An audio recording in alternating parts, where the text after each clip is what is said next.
From Buckingham Palace, which has announced that the King has been diagnosed with cancer. At 76, King Charles is facing one of the most vulnerable moments of his reign. But this time, it's not a scandal or royal drama. It's something much more personal. For weeks, whispers about his health and legacy have swirled behind the palace walls. And now, the silence has finally been broken. The king has shared something that many suspected, but few expected to hear directly from him. It's raw, emotional, and could change the way the world sees him. In this video, we take you inside the personal battles he's quietly faced, what led him to speak out, and the surprising truth behind his recent message.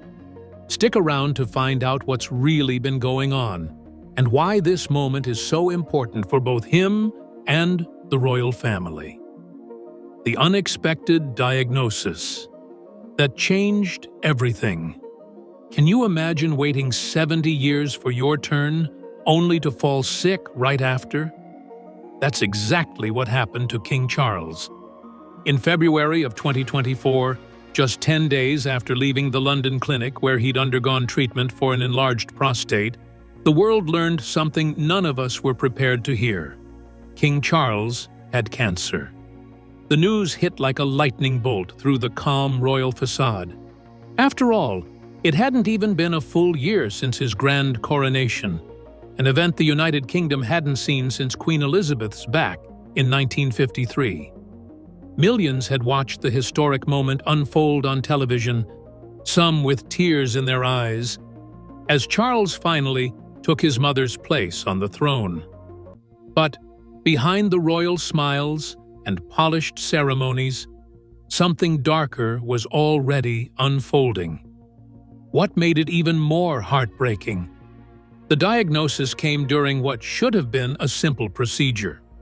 According to the palace, doctors were treating His Majesty for a benign prostate issue when they noticed something else, something worrying.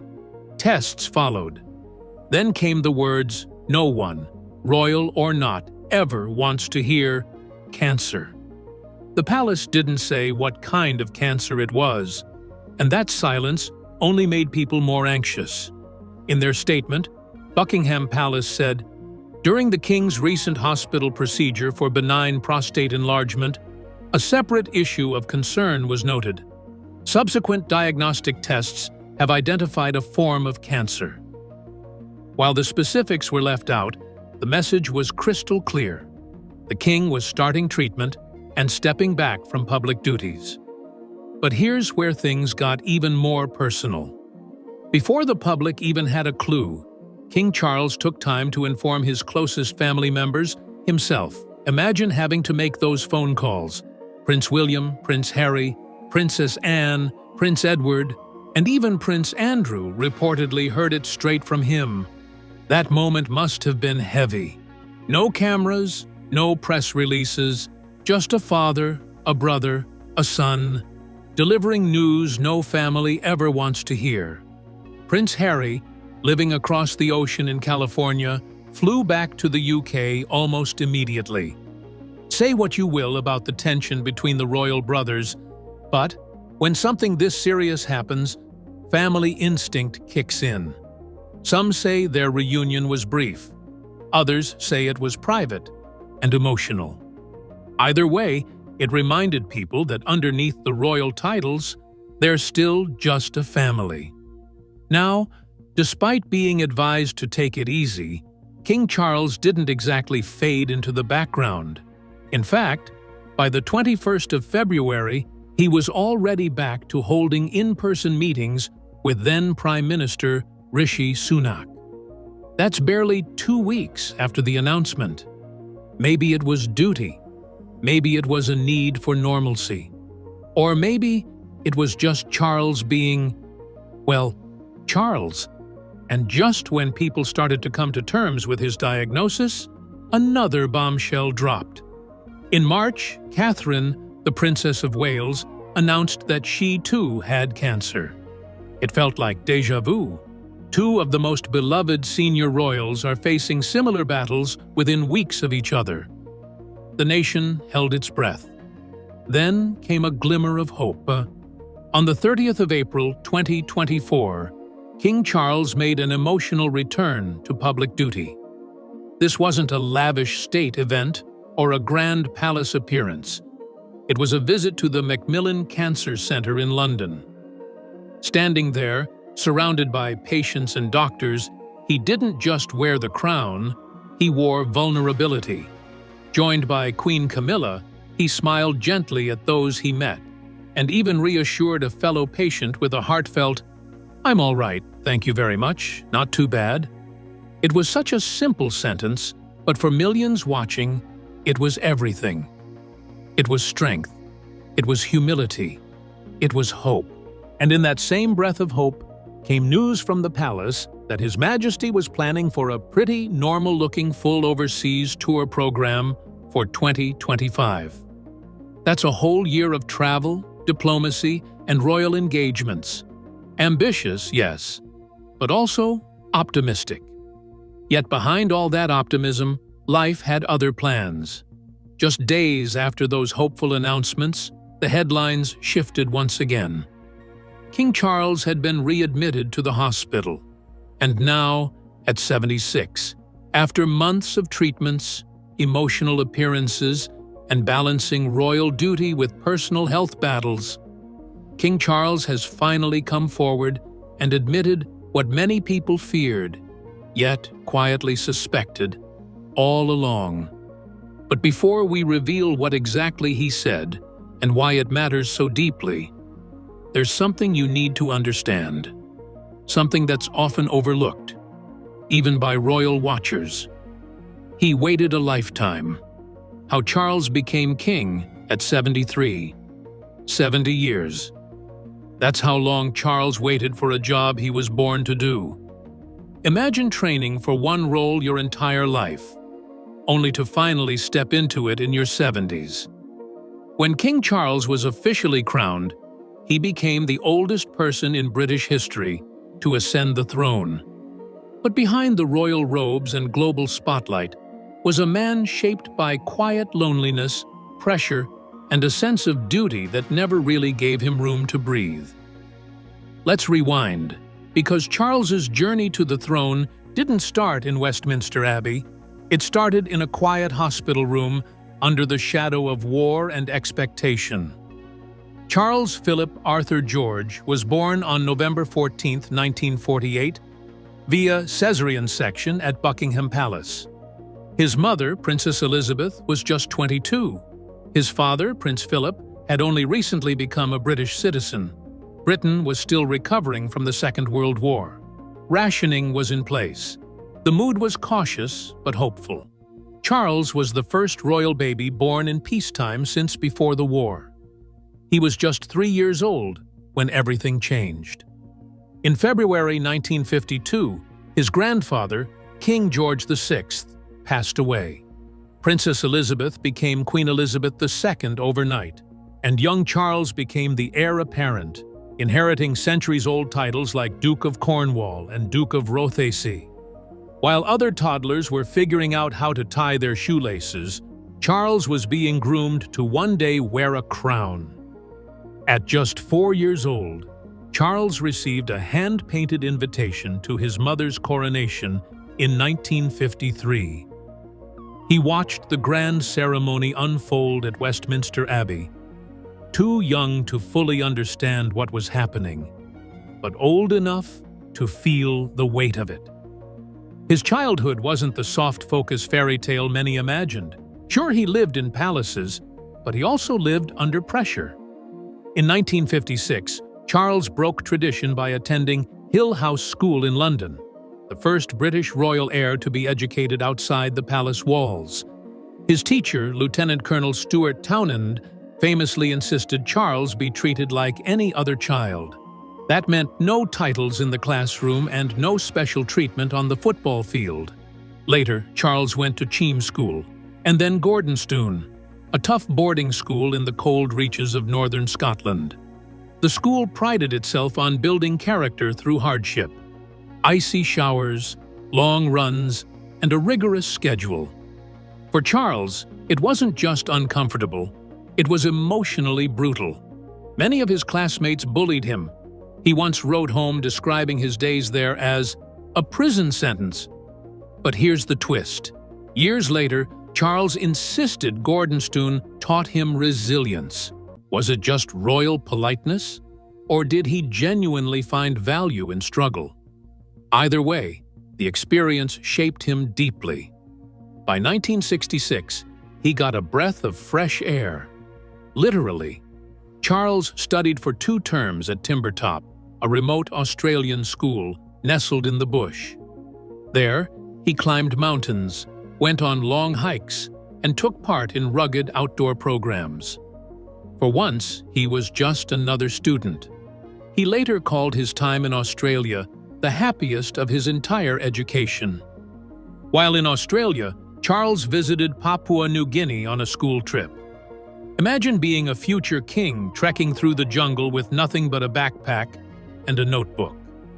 After finishing school in 1967, Charles enrolled at Trinity College, Cambridge, another first for a British royal heir. He initially studied archaeology and anthropology before switching to history.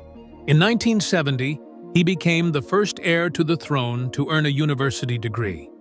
For all the pressures he faced, Charles was determined to carve his own path, at least in education. But school wasn't the only place where he was expected to perform. Back in 1958, Charles had already been named Prince of Wales. But the official investiture didn't happen until July 1st, 1969. The ceremony was broadcast live on television to millions. Queen Elizabeth placed a crown on her 20-year-old son's head at Caernarfon Castle. It was a symbolic moment, but also a public reminder that Charles's destiny wasn't his to shape. He took his first seat in the House of Lords in 1970 and gave his debut speech 4 years later. Then came military service. While at Cambridge, Charles trained with the Royal Air Force and learned to fly a Chipmunk aircraft. He later earned his RAF wings in 1971. That same year, he joined the Royal Navy, following in his father's footsteps. He served aboard the HMS Norfolk and several frigates, even taking command of HMS Bronington in 1976. Charles didn't just wear the uniform, he lived the life. He qualified as a helicopter pilot and completed parachute training with the Royal Marines. But after a rough landing in 1994, he hung up his flying gear for good. Did you know? Charles once parachuted from a military aircraft into open countryside during a training session, just to prove he could do what his troops did.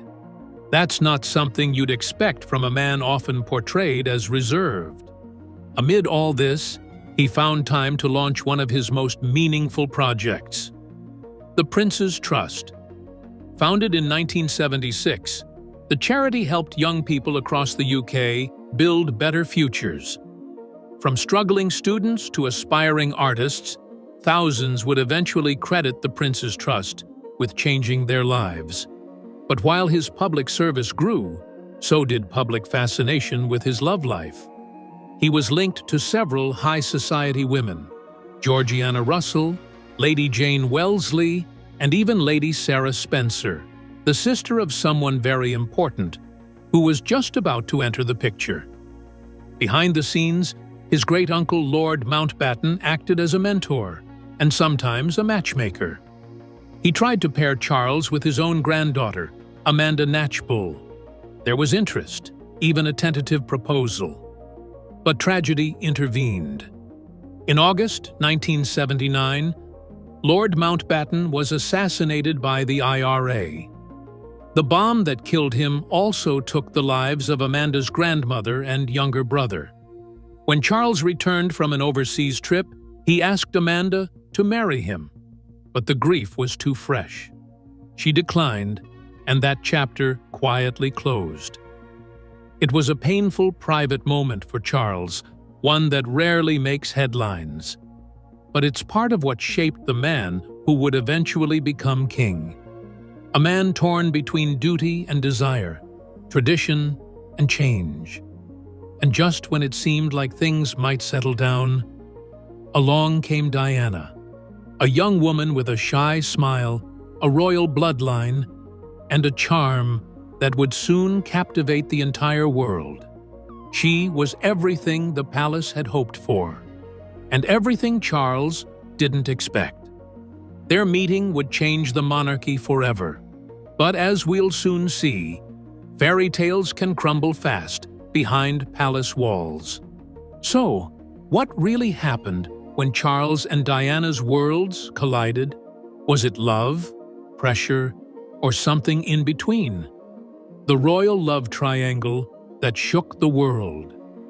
When you think of King Charles, there's one chapter of his life that everyone knows about. The notorious love triangle that captivated not just the United Kingdom, but the entire world. If you've ever wondered what it must have been like for him, caught between duty, love, and public scrutiny, you're not alone. This story is as much about a man torn between personal happiness and the weight of royal expectations as it is about scandal, heartbreak, and the relentless pressure of being in the spotlight. It all starts with Camilla. Before Charles married Princess Diana, he had a deep connection with Camilla Shand, a woman who would come to play a pivotal role in his life. Their paths first crossed in the early 1970s, and it wasn't long before they hit it off. Charles, at the time, was a young man just beginning to explore the complexities of relationships, and Camilla was already someone who had her own life and story. But things weren't easy for them.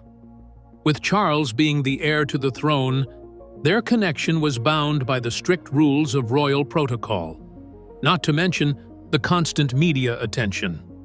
Despite their strong bond, Charles was encouraged to marry someone suitable, and Camilla, with her already complicated past, didn't quite fit the image of the perfect royal match.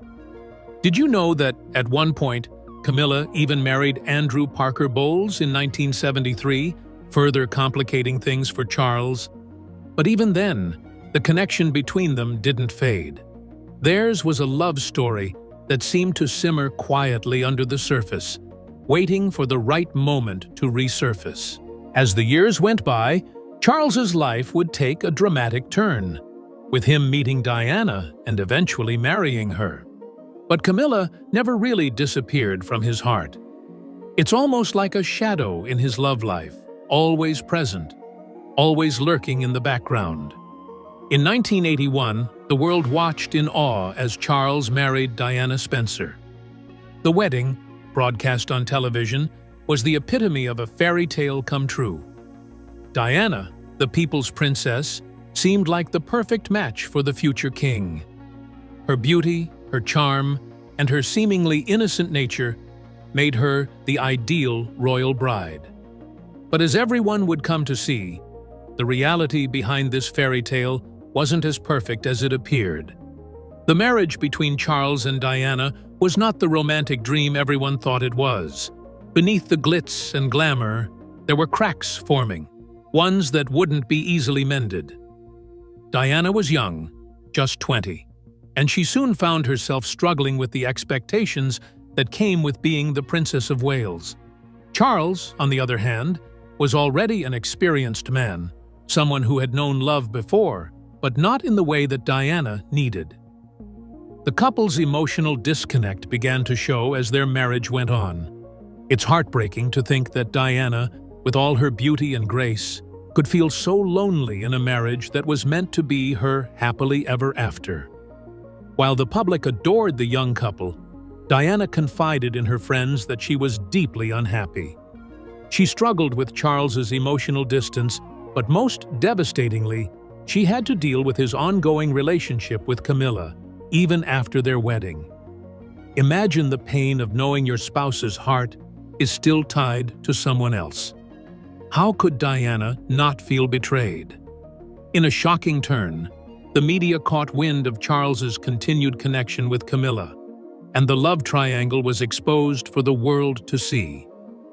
Suddenly, the fairy tale turned into a nightmare of tabloid scandals, with the public taking sides. Charles and Diana's marriage, once a symbol of royal perfection, now became a battleground of emotions, deceit, and media frenzy. The media didn't just report on Charles and Diana's troubled marriage. They thrived on it. Every detail, every argument, every whispered rumor was amplified to create a constant storm of public scrutiny. Charles, already living under the magnifying glass of royal expectations, found himself caught between defending his private life and serving his duties as a prince. But how do you protect your privacy when the world is watching your every move? It was during this time that Diana's pain became even more public. The emotional toll it took on her was evident. She suffered from bulimia, and later she opened up about feeling isolated and trapped in her marriage. The royal family, particularly Charles, didn't seem to understand the depth of her struggles. The pressure mounted, and their marriage continued to unravel. Charles, too, was dealing with his internal turmoil. While the media painted him as the villain, it's easy to forget that he was also caught in a situation where love, loyalty, and duty collided in a way that was impossible to navigate without pain. Did you know that Charles once confessed that he had never wanted a marriage of convenience, but he was forced into it by the expectations of the monarchy? The emotional consequences of this scandal were far-reaching. Diana, despite her personal heartache, became a global icon for the way she dealt with her struggles. She used her platform to raise awareness about mental health, AIDS, and the homeless. On the other hand, Charles faced a tarnished reputation, forever associated with an affair that captivated the world. The struggles of a fragile monarch. Let's be real, the British monarchy has faced its share of criticism over the years.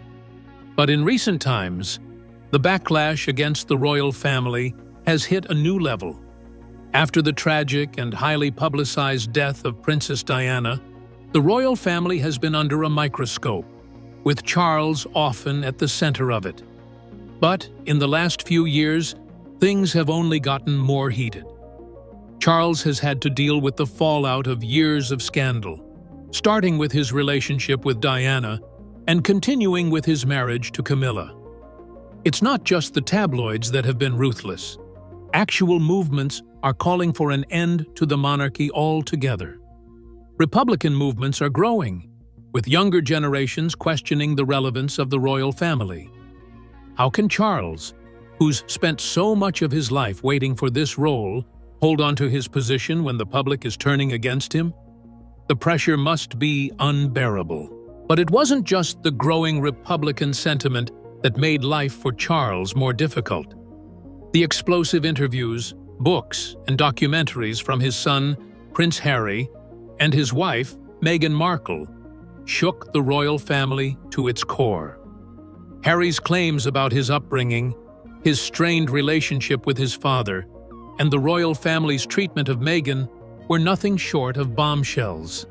Can you imagine what it must have felt like for Charles to watch his son, his own flesh and blood, accuse him of emotional neglect? Harry didn't hold back. In interviews, he painted a picture of a royal family that was out of touch, rigid, and cold. And while many sympathized with Harry and Meghan, it also put Charles in an impossible position. How do you defend yourself when your son is publicly airing all your family's dirty laundry? The drama between Charles and Harry has been more than just a family squabble. Charles has had to deal with the fallout of these public disputes while still trying to carry out his royal duties. Meanwhile, the pressure on Charles wasn't just coming from his personal life, it was also coming from within the royal family itself. As the older generation steps back, younger royals like Prince William and Kate Middleton are stepping up. While they seem to be more in touch with modern times, their rise also brings a sense of uncertainty for Charles. How will the royal family evolve under his reign? And will his leadership style, which is seen as traditional and sometimes out of step with modern times, be enough to hold the family together? Even more worrying, there are factions in Britain and around the world that are calling for an end to the monarchy altogether. The public's opinion of Charles, who is seen by some as a symbol of outdated traditions, is mixed at best. Will the public continue to support him, or will the monarchy face serious challenges in the future? The growing movement to abolish the monarchy has been gaining ground, and Charles knows that, as king, he's the one who will have to navigate these stormy waters. But just when things seemed like they couldn't get any more overwhelming for Charles, something happened that truly shook everyone to their core. In a moment that left fans of the royal family collectively holding their breath, Buckingham Palace confirmed that King Charles had been readmitted to the hospital due to the side effects of his cancer treatment. It was a moment no one wanted to believe, but the reality was impossible to ignore. The king, already dealing with the fallout from family drama and royal scrutiny, now had to face the physical toll of his health struggles. The news quickly spread, and fans across the world took to social media to express their shock and support. "Get well soon, King Charles," said Michael Graham. "Praying for our wonderful King Charles III," added Tom Maguire, wishing for a quick recovery. Alicia Hayes, speaking from personal experience, shared a heartfelt message. "The side effects of cancer treatment are brutal. Husband recovering, up and down path, takes a long while, wishing His Majesty well." This moment, though heartbreaking, gave Charles the opportunity to address the public in a way he hadn't before. It was a rare chance for him to speak openly about his health, his struggles, and the immense pressures he's been under. What King Charles finally admitted. In a rare and deeply emotional statement, King Charles gave us a glimpse into the personal struggles he's been facing with his health. The king, known for his dignified public image, opened up about something many would have never expected: the fear and uncertainty that comes with a cancer diagnosis. King Charles, in his own words, described the experience as daunting and frightening. For someone who's always been seen as a pillar of strength, hearing him speak so vulnerably was a shock. But what struck a chord with many was the message he shared for those going through similar battles. He urged fellow cancer sufferers to take inspiration from the late Dame Deborah James, who passed away in 2022 after her own courageous fight with cancer. In his message, Charles encouraged people to find a life worth enjoying, take risks, love deeply, have no regrets, and always, always have rebellious hope. It's a sentiment that could inspire anyone, royal or not, facing life's toughest challenges. This wasn't just any public statement. It was one filled with raw honesty. King Charles admitted that cancer, or any serious illness, affects everyone around you: your loved ones, your friends, and even your sense of self.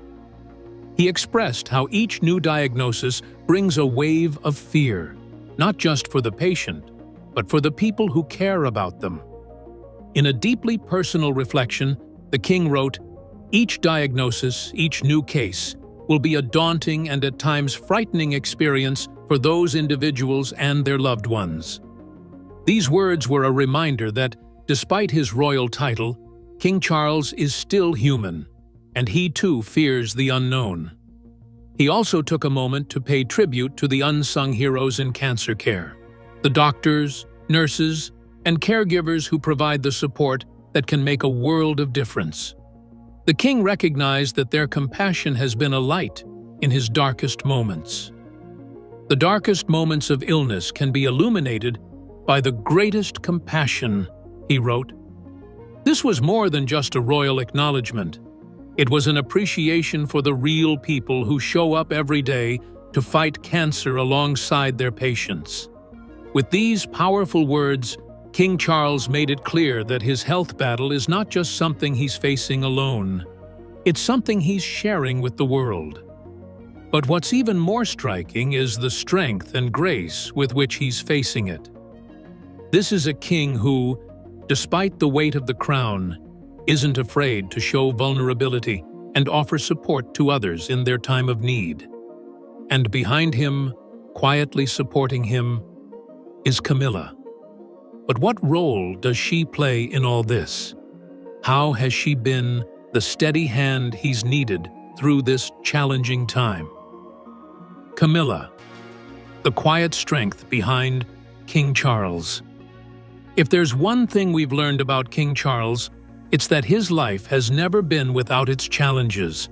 But through it all, there's one person who's been his unwavering support, his rock, Camilla. Over the years, she's weathered both public and personal storms with him, and their relationship has evolved into something truly solid. She wasn't always viewed with the same warmth, but today, she's not only accepted, but admired as the Queen Consort. Despite all the ups and downs, Camilla has stayed by his side, offering him the strength he needed to move forward. Their bond spans decades, and when they recently celebrated their 20th wedding anniversary, it was clear just how much they've been through together. When you think about it, 20 years is a long time, especially when your relationship has faced as much scrutiny and criticism as theirs has. Yet, here they are, still going strong. Their love story wasn't always a fairy tale. It was once painted in much darker colors, especially during the time Charles was married to Princess Diana. But through everything, Camilla remained a steady presence in his life, and eventually, their bond became a powerful testament to love and resilience. Behind the public facade of royal duties, Camilla's role in Charles's life has always been more than just ceremonial. Those close to the couple say she's been a constant source of emotional support for him. She's helped him deal with the pressures of being in the royal family, the personal losses, and, of course, the media firestorms that seem to follow him wherever he goes. As much as we see him performing royal duties, it's Camilla who has been there during the quiet moments, offering a listening ear or a comforting word. Her ability to understand his world without judgment has allowed Charles to be himself when he needs to be, and that kind of support is priceless. It's also worth noting how Camilla has stepped into her role as Queen Consort. People have watched as she embraced her duties with grace, but it's also clear she's taken on this responsibility with a genuine desire to help her husband and serve the public. Through her work with charities and her efforts to promote causes close to her heart, Camilla has proven that she's not just there for the title. She's there because she truly wants to make a difference. Now, as King Charles faces his health battles, the couple's strength is more important than ever. With the king's recent hospitalization and his ongoing recovery, Camilla has once again proven how vital her role is, both as his partner and as the quiet strength behind the throne. Her presence offers stability during a time when the world's eyes are fixed on the royal family, and her love and care for Charles are evident in everything she does. We can only hope and pray for a speedy recovery for King Charles, and in this moment, we know he's in good hands, his wife's hands. She's been there through thick and thin, and their bond will continue to be an enduring source of strength as they face whatever challenges lie ahead. What are your thoughts about what King Charles has shared? Thanks for watching, fam. If you enjoyed this video, be sure to like and subscribe to our channel. For a more thrilling story, check out the next video that pops up on your screen.